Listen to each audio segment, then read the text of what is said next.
అందరికి నమస్తే. కోమటిరెడ్డి కేసులో పరిణామాలు ఏం జరుగుతున్నాయో మీరంతా చూస్తూ ఉన్నారు. అందరూ వదిలేసి సిగ్నల్ టీవీ మీద పడ్డారు. దొరికామనుకుంటున్నారు. కానీ మనమేం తప్పు చేయలేదు. చేసింది ఒకవేళ తప్పు అయితే అది ఎన్టీవీ వాళ్ళ తప్పే అవుతుంది 100%.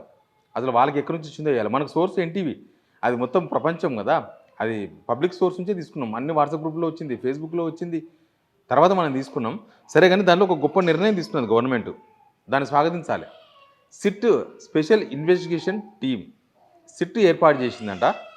దానికి సంబంధించిన మెమోరాండం బయటకు వచ్చింది. మంచిదే, ఇది నిజమైతే మనం స్వాగతించాల్సిందే.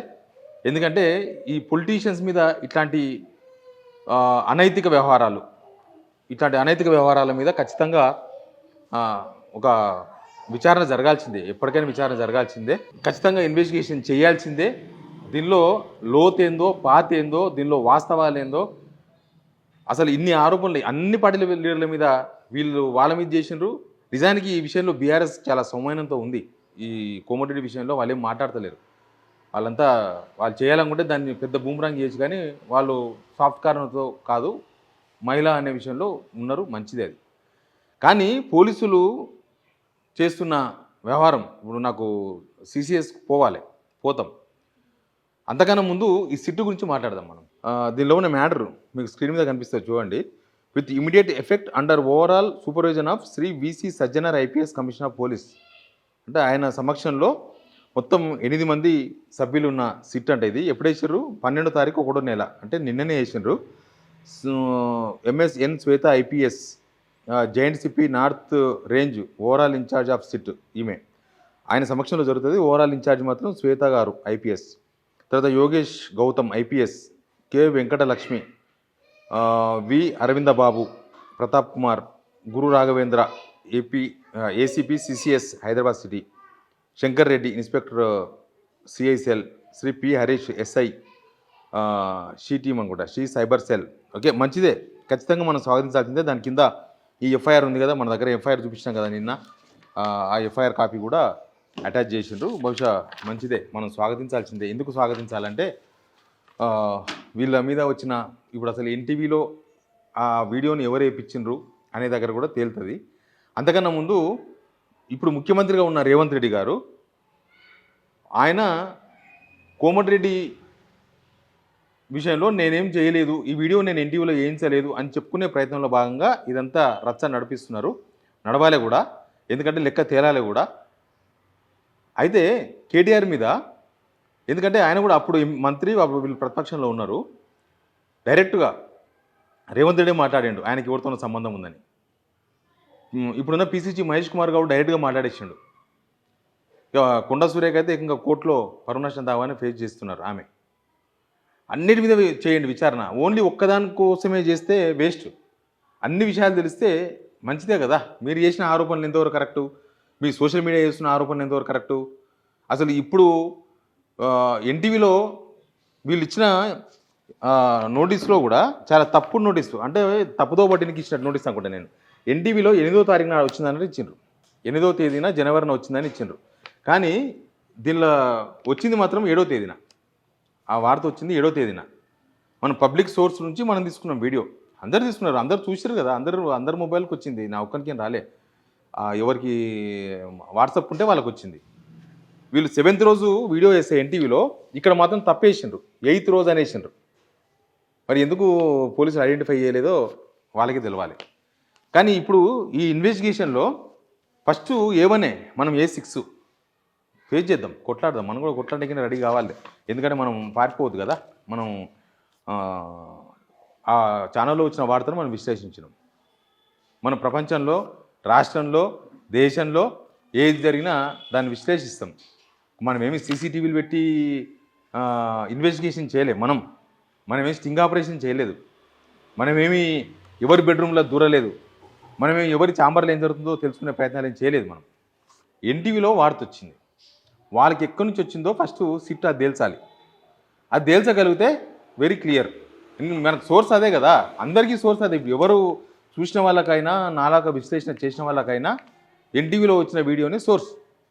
కాబట్టి ఎన్టీవీ వీడియోకు సోర్స్ ఏందో కనుక్కోవాలి వాళ్ళు. ఇప్పుడు మమ్మల్ని ఇన్వెస్టిగేషన్ పిలిస్తే రేపు సిట్ చేసారు కదా, ఈ సిట్ ఇన్వెస్టిగేషన్ పిలిస్తే మేము చెప్పేది అదే.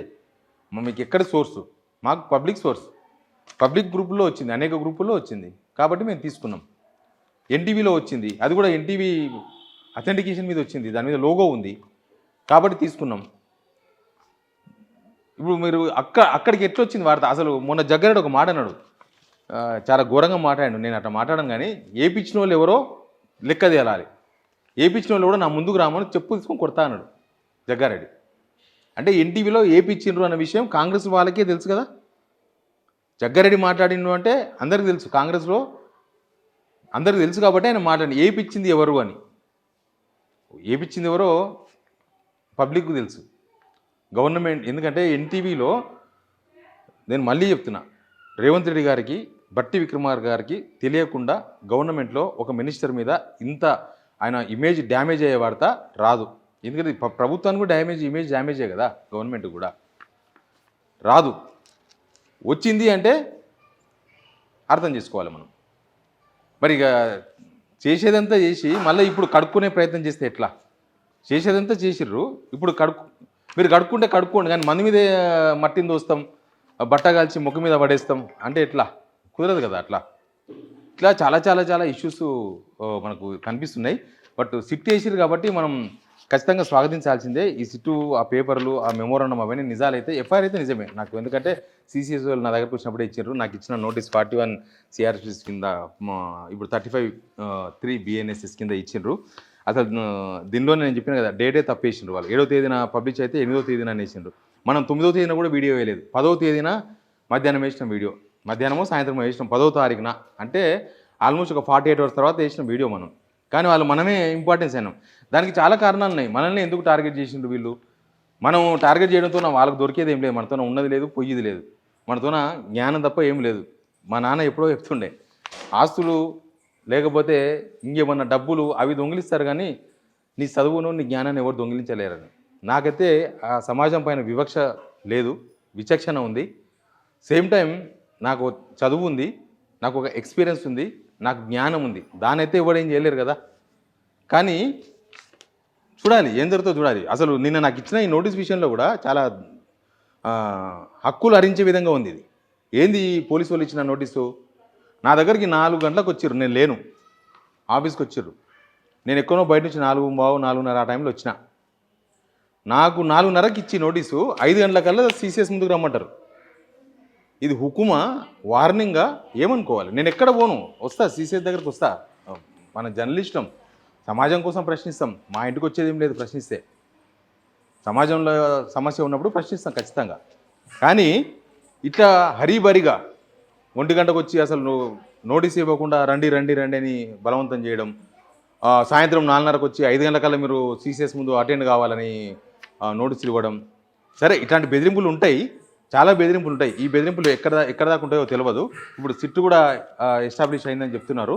వాళ్ళు ఇవన్నీ సిట్టుకు ట్రాన్స్ఫర్ చేస్తారా, ఏం జరుగుతుందో కూడా చూడాలి మనం. బట్ ఎనీవే, ఈ ఫర్దర్ ఈ కేసులో గవర్నమెంట్ అంటే రేవంత్ రెడ్డి, ఈ మినిస్టర్స్ అంతా డమ్మీ మినిస్టర్స్ అయిపోయారు, వీళ్ళకి ఏం లేదు. అసలు ఆయన ఏం తేల్చాలనుకుంటున్నాడో అసలు లెక్క తెలిస్తే నిజమే, వాస్తవాలు తెలిస్తే అంతకు మించింది ఏం లేదు. మనం కూడా వాస్తవాలు బయటపెట్టే ఉద్దేశమే కదా, ప్రజలు కూడా వాస్తవాలు తెలవాలని మనం కోరుకుంటాం. చెయ్యండి మొత్తం. మీరు కేటీఆర్ మీద చేసిన ఆరోపణలు, రేవంత్ రెడ్డి గారు చేసిన ఆరోపణలు, పీసీసీ చీఫ్ మహేష్ కుమార్ గౌడ్ గారు చేసిన ఆరోపణలు, వాళ్ళ సోషల్ మీడియా చేసిన ఆరోపణలు, మీ మీద ఎన్టీవీలో వచ్చిన ఆరోపణలు, ఇంకో టీవీలో ఇంకో మంత్రి మీద వచ్చిన ఆరోపణలు అన్నీ విచారం చేయండి, ఇబ్బంది ఏం లేదు. మాకైతే పబ్లిక్ సోర్స్ నుంచి వచ్చింది. అసలు సోర్స్ వాళ్ళకి ఎక్కడి నుంచి వచ్చింది అనేది మీరు తేల్చాలి. చూద్దాం ఏం జరుగుతుందో. Please subscribe.